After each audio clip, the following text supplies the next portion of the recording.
All right, green team. How are we doing, guys? Ending the week on a green note. We're going to manifest it.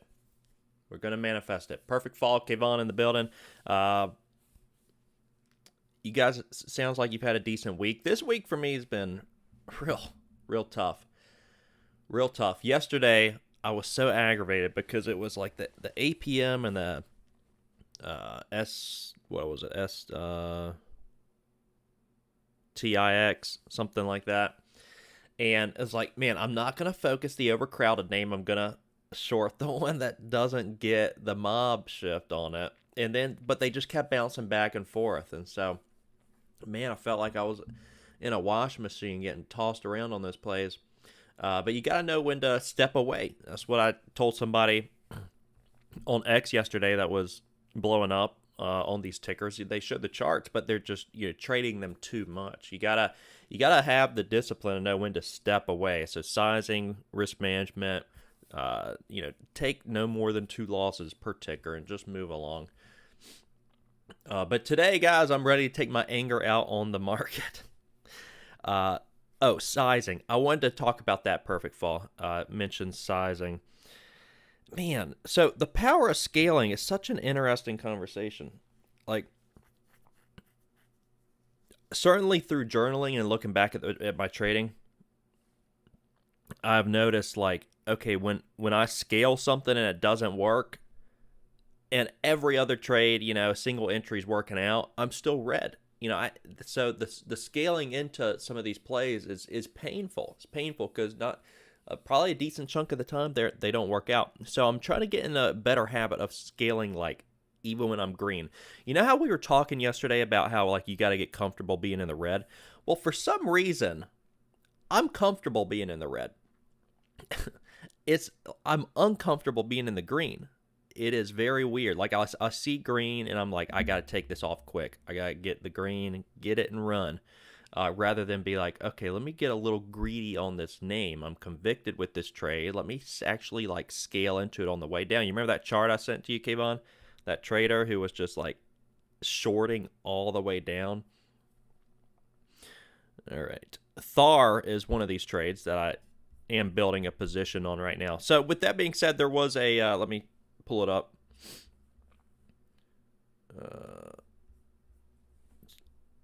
I'm up a little bit this morning I took one L and one winner. The winning trade was on ELAB. So this one looked good. I started hitting it on the way down.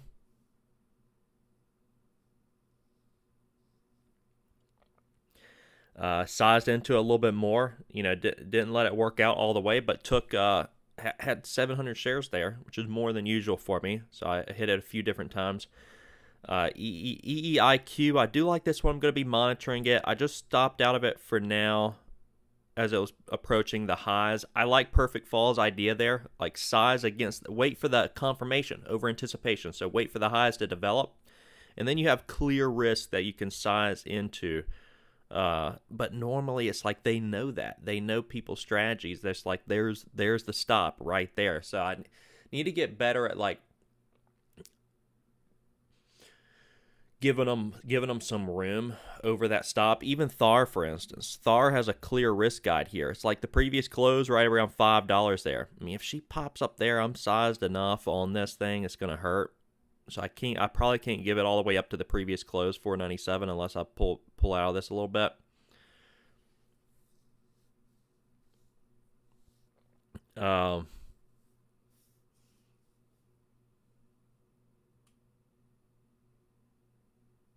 But yeah, Kayvon, that's essentially the conviction on Thar. It's up and near all this resistance.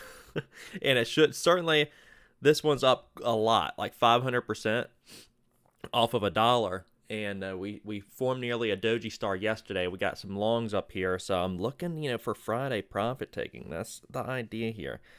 This is a hangover setup too, but again, it's like, how many shorts are underwater here? So when I start sizing, this is kind of a rule I'm going to have. When I start sizing into it, like on the way down, I cannot give it the same level of risk.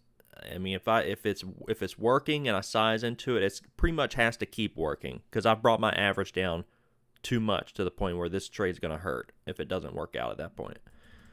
So the stop is going to be tighter if it starts curling back around is the idea. So THAR, working that one right now. Let's look at a few others. Perfect fall, scaling front side of the moves. Yeah, I wait for the second push. Yep. So waiting and waiting and waiting. Patience pays. Yeah, I mean, honestly, if I go back and look at all my trades on some of these on these tickers where I try to scale the front side, I know I'm more red than green. I know 100% I'm more red than green. So it's like, why? So then why do it? You get the time like the APDN on the competition account where it works and you make a ton of money. But the times it doesn't work, it hurts. So kind of waiting for that. But the problem with this week for me was so many of these plays like reclaimed. Look at this Thar. I mean, so what you're saying is true. We get this top, we pull back hard. We pull back like a point hard off of that, and then I'm like, I'll take the short, against that high. And then it just makes a new high. It keeps reclaiming. So it's a tough ball game out here. This week certainly hasn't been easy for me. Emmanuel, how's your week been going? Over in large cap land. ELAB is still heavy, guys. ELAB, didn't see any news there. She's still heavy. A little penny play, IXHL, tapping some resistance. I don't think I got enough to get 10 cents out of that one. EEIQ, I am going to be monitoring EEIQ. This one's up 54 cents to $1.40. I'm sure Phage would be on this too. It's on earnings. If we look left here, I mean, we're going to have like 105 to 110 as maybe a support on it at this point.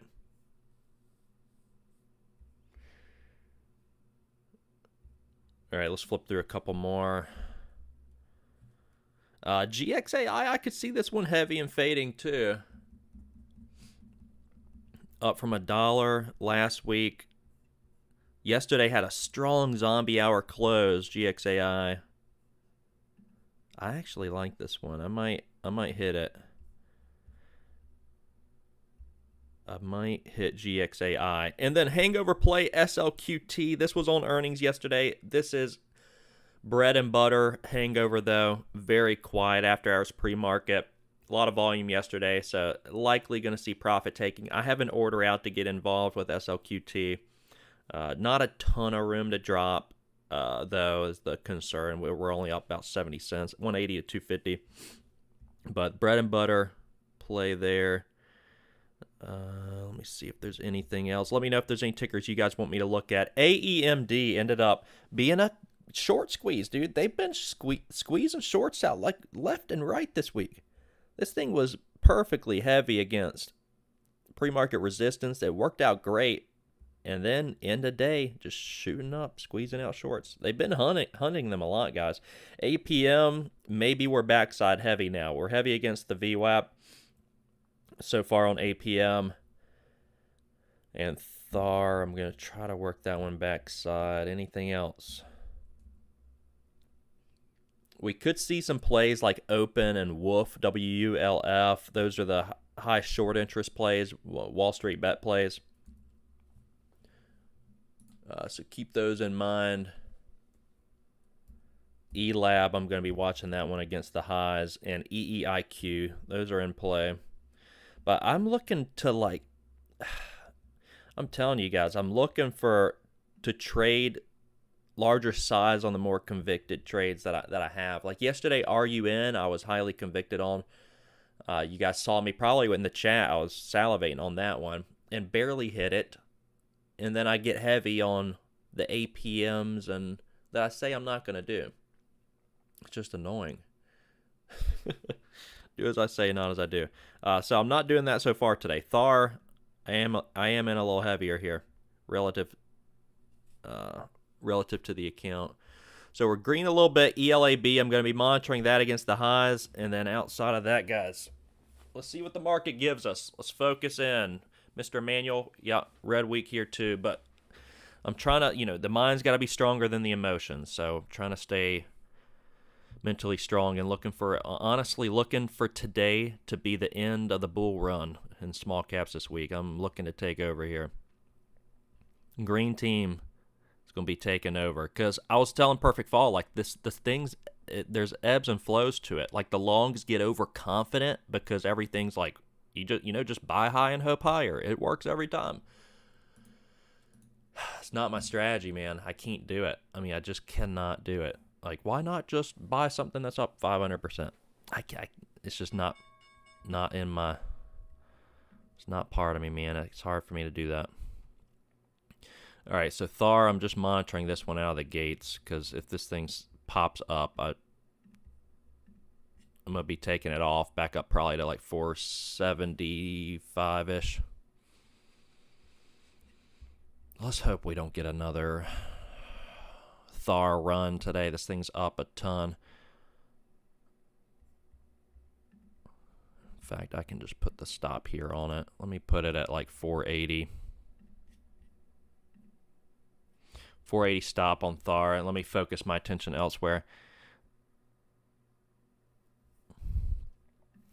All right, Joshua, let's get it, guys. Let's focus. We're going to focus in today. 8 p.m., I am curious there. Do we have longs trapped now, and that thing's going to be backside heavy today? I certainly could see that. Like any pop there, I'm semi-interested in, as well as AEMD. AEMD, I like that one a lot too. SLQT, I just got a fill on that one, that hangover. I need to place a stop on this to 80s. AEMD, I think I'm going to give her a little smack as well against like 215.20. Some of these are just slower plays for today, guys. That's kind of the idea on them. I'm going to give AEMD a smack as well. Set the stop there. I'm looking for Friday, today, to be a big day for shorts to just start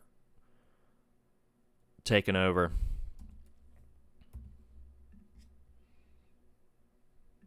Thar working out, guys. Thar working out. This could be a big payday if Thar pays out today. AMD snapping too. I like it when a plan comes together. Thar's got so much room to drop too. I like it when a plan starts coming together. I want to see Thar under 4, really.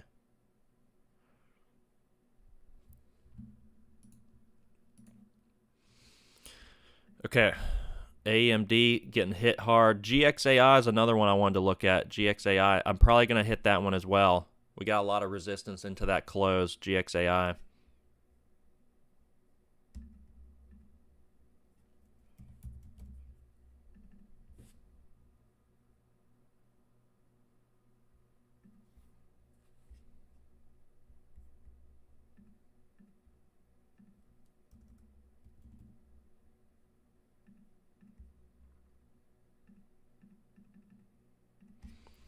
I'll throw an order out on GXAI. What's Thar doing? I can't have that one curling back around.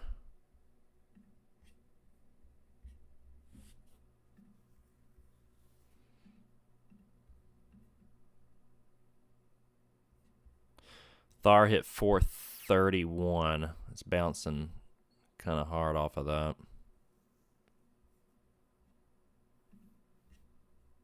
All right, GXAI, I got to fill, setting the stop there. Okay, there's a lot going on, guys. Just throw down some tickers if you're trading them, because I'm going to be kind of focused here for a little bit.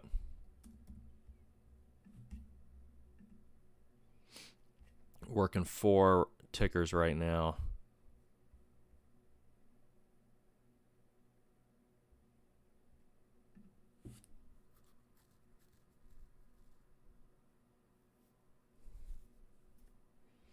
I got 4 stops set, though, so we're good there.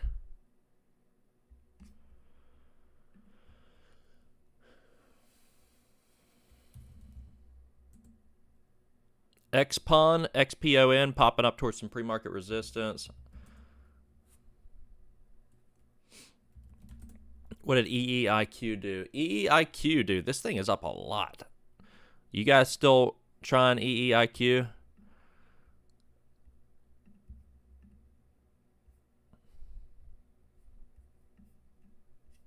EEIQ, I'm seeing like 220, guys. The 220 past chart history EEIQ is pretty much the liquidity zone there. We could see it get up to 220. I mean, I don't mind stabbing at it against that. If you're slow scaling towards that area. Thar clearly like triple bottoming here at 430. Man, if we snap under 430, dude, this thing's good. Need today to be the profit-taking day on it. GXAI, no bueno there so far. We got a 267 stop there. I'll respect that.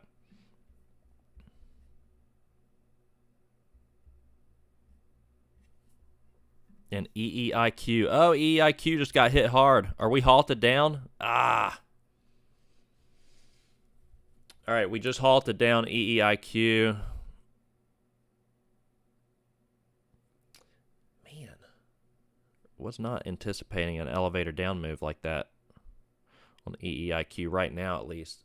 220 was such a clear liquidity zone for it. Oh, nice. Thar curling around, squeezing up. Beautiful. 480 stop there I have.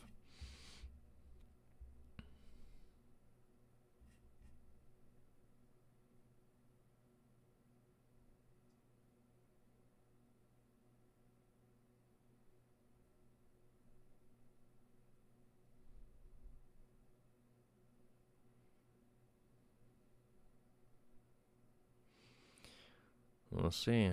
See what she does. Yeah, EEIQ, man. That would have been a beauty to be involved with that one.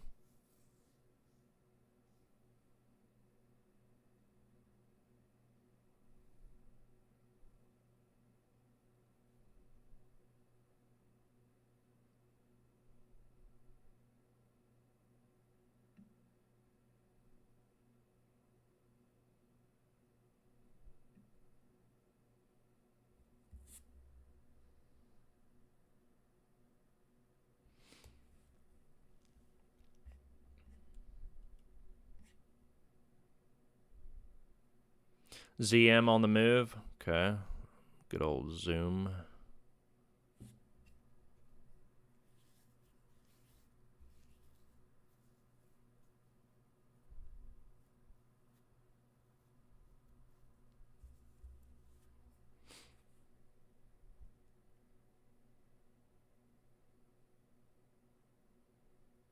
Yeah, I don't think, like, my higher conviction trades, when they don't work, that hurts. EIQ, man, that one was, I was getting interested there. The halt down's good for the shorts. I mean, we could look now for an entry against the highs, kind of like Perfect Fall was talking about.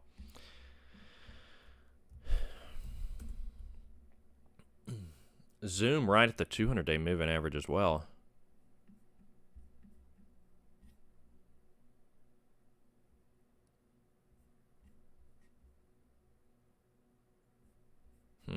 Might have to join you on this, Kayvon.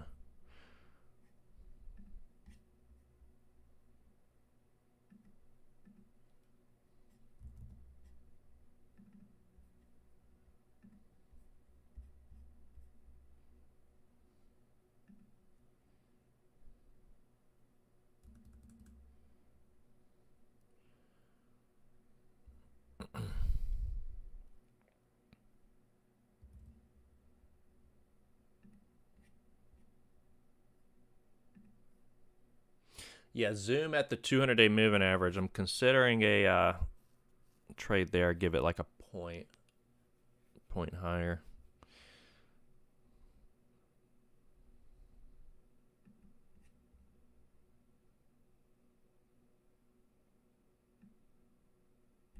Yeah, I'll throw some shares at it. 79.04. I'll give it up to like 80. 80.20.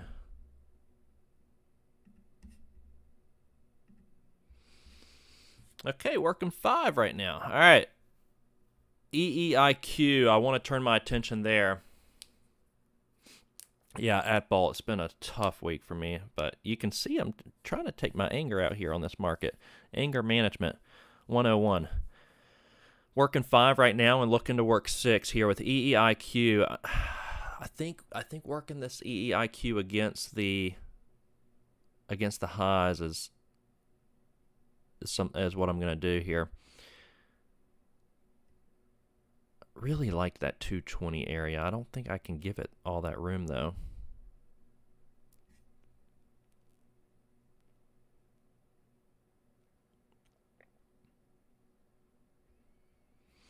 All right, when are we opening up EEIQ?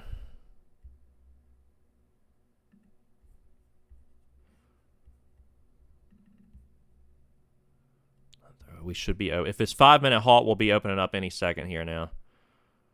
Yep, here we go.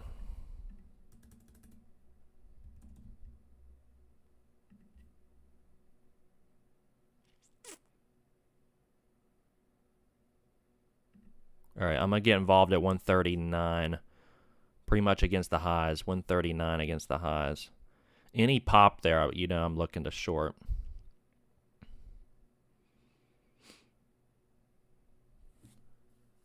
We just went red on the day as well. So we had that morning spike, halt down, and I'm looking to build a position against the highs on it.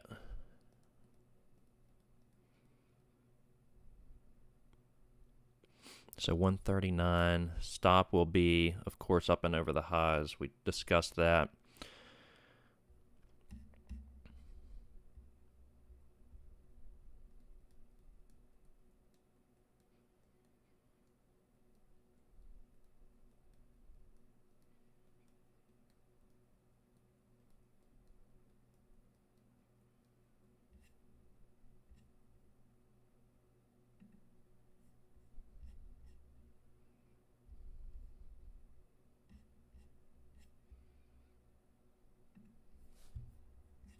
SLQT, the hangover, I have literally 100 shares there. It's biggest P&L right now. Crazy.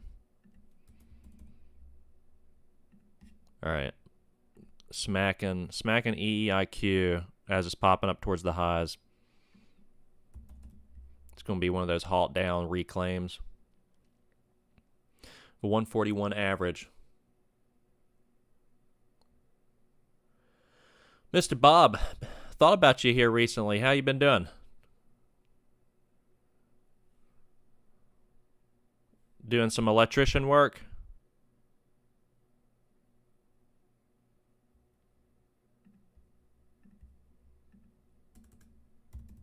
I'm gonna put a one. This is so stupid. I'm gonna put a 155 stop on this. It's popping. It's trying to reclaim right now. Crazy. 157. 157 stop EEIQ.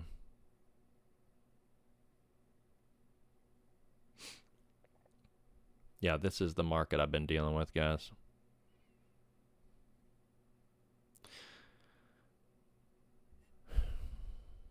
Can't just, as convicted as you get on these plays, you can't just hit them into oblivion and take a big L, though.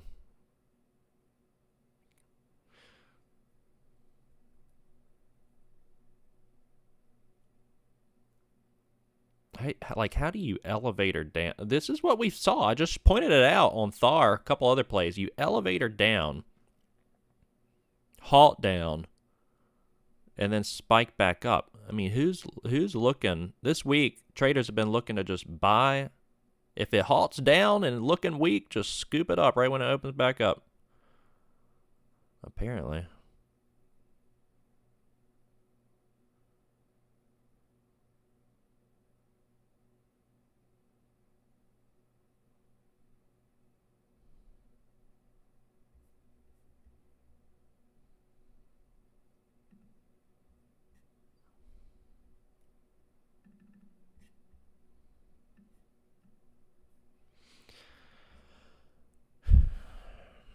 I really wanted to slow scale this to 220 because that's that liquidity zone, but this trade was more so sizing against the highs, which has me a little heavier.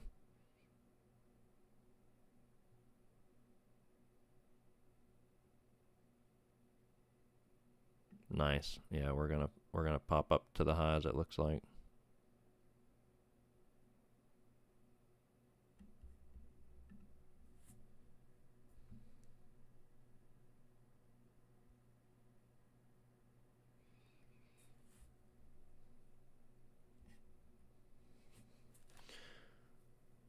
Mr. Doug in the building as well. Doug, how's your week been?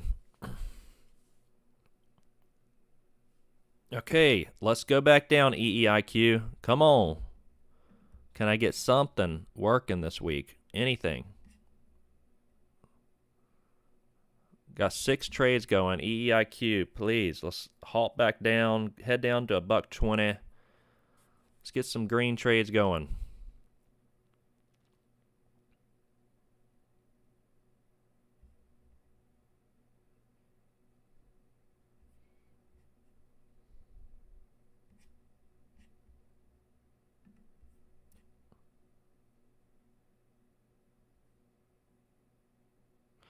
Okay, Thar. Let's see what you count. Okay, Thar took me out, so I'm all out of Thar, by the way. So I'm a little red on the day right now after that. THAR, I was sized a little bigger on that one. THAR, no profit taking today so far. EEIQ, need that one to stay heavy and fade. That one's up on earnings. And working a few others in 5 right now.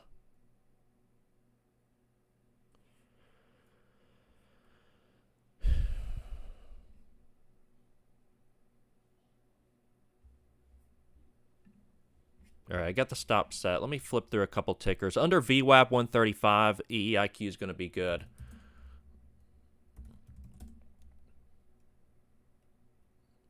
Green all month, Doug, till yesterday. Good. Doing very well. Yeah, something. I gave you the alert that I went short. You should have taken the long.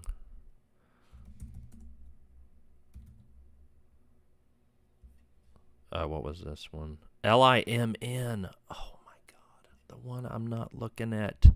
Look at this elevator down. LIMN. $4 down to $3.10. That's why I'm in 6 trades. I'm trying to get a piece of something like that, but none of the ones I'm in are unfortunately doing that. EEIQ still attempting to hold up here. Going sideways.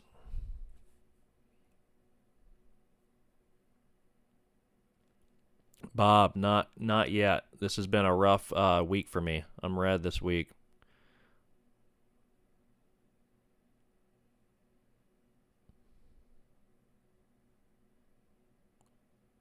Joseph, bring in the sunshine.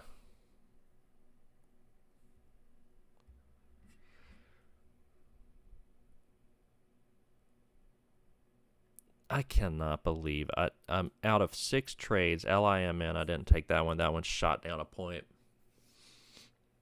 Short everything else this morning.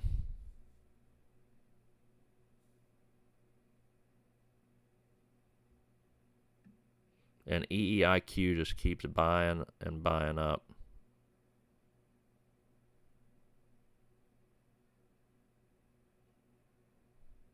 It was an interesting point, like with TTP yesterday. We were talking about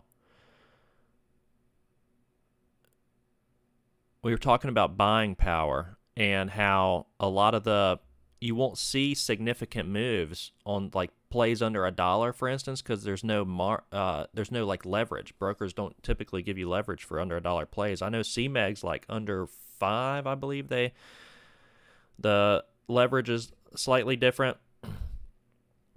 I mean, it makes sense. So you don't get those big chat rooms and everybody just jumping in with 6 times leverage, making those moves. It makes sense. I never really put the 2 and 2 together like that. Like, okay, we don't really see these